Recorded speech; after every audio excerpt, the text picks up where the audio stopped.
Hello, Arnis class. Good to see you guys. We're going to start with some changing hand drills, and then we're going to get into some 2-on-1 drill. I don't have an extra stick, so I'm going to use a knife to transplant that, but it's really simple. You can do it with empty-handed, actually, 1-on-1, but it is a 2-on-1 drill required for my students working towards their brown belt. So keep that in mind, and then we're going to do a few self-defense techniques to finish up. So let's get started. We'll start just a little single Sinawali. And we're going to enter with the right hand, and I grab with my left, I switch to my right to hold the wrist. She'll step with her left leg to clear.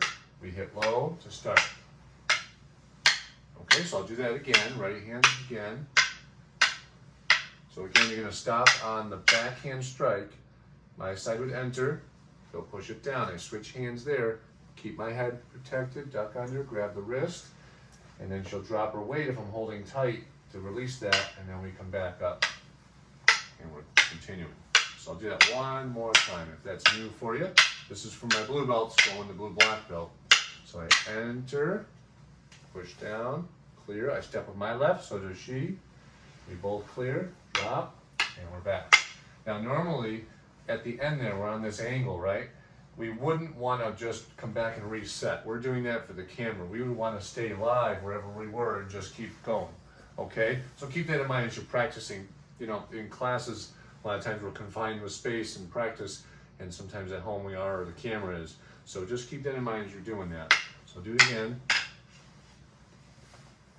Step. I would want to stay right here and just continue, and we would go from here. But for your view, I want to go over here now. So now I enter with my left hand, move offline, grab with my left, and then she moves, and we would want to stay here as well. But we're going to come back so you can see and we don't lose our length. All right, so again, enter, left hand change. This is the second first way, it's okay. And we're back, slow, and then I enter. Now she'll push it down so my head's exposed. So I flip the cane, block high, grab the wrist, and then she'll move to the right this time to clear. Okay, so I'll do that again with my left hand.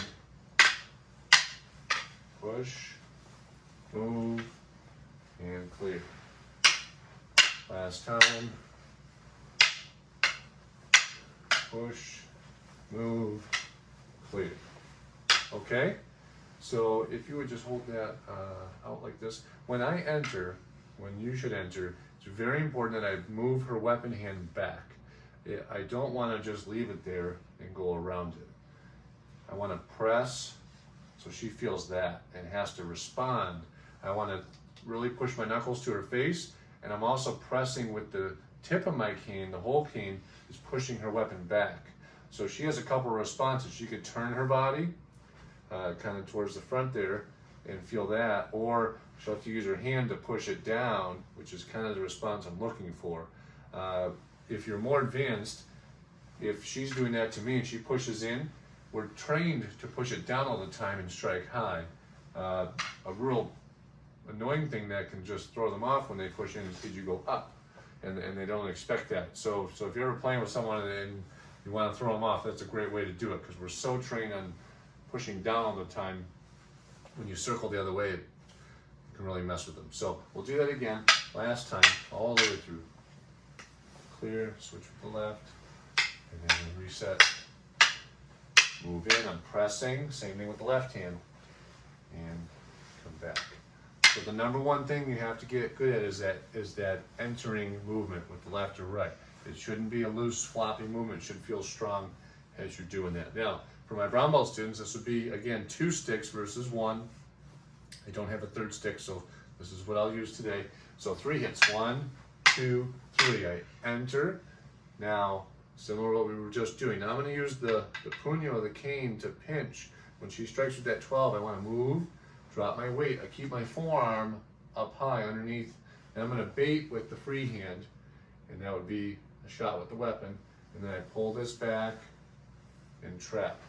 With the knife, this is obviously a little more dangerous, but with the stick, it makes more sense, okay? So if I had the stick in there, it'd be the same way, right? But I don't. Cut the knife. And then to get out of this, I can just circle under like that, and then she can pull my hand out, and then we can just start again. Okay, so I'll do it again. Enter with the right.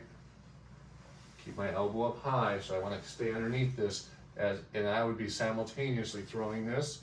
She has to block, then press, and trap and bait. And I got free shots all day long.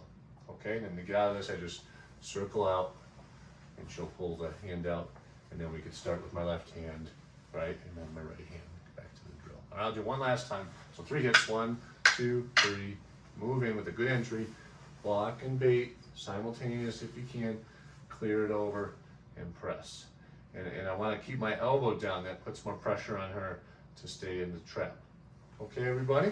So now we'll rest the weapons for a minute. We'll go to a few wrist locks or palm press wrist locks. So double wrist grab and bring your elbow to your center as I'm moving. I'm grabbing the meat of the thumb, and my thumb goes to the pinky side of the hand. And then I use my knife edge of the hand to press and take down. So again, inside and down we would go. If I wanted to help the takedown, I could also press the face and really toss her in the living room. So one more time, 1, 2, and then when we get to the floor, if you would lay down, go inside. There we go.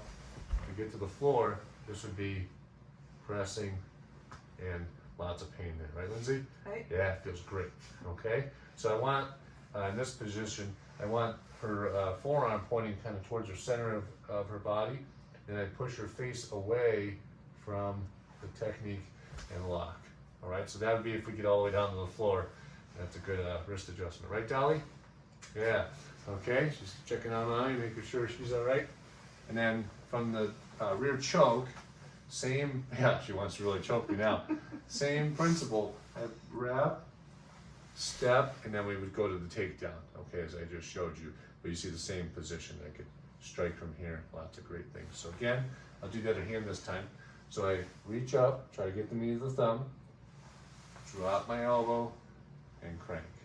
And you always got your strikes too, and takedowns. Okay, so that's palm press wrist lock to the floor.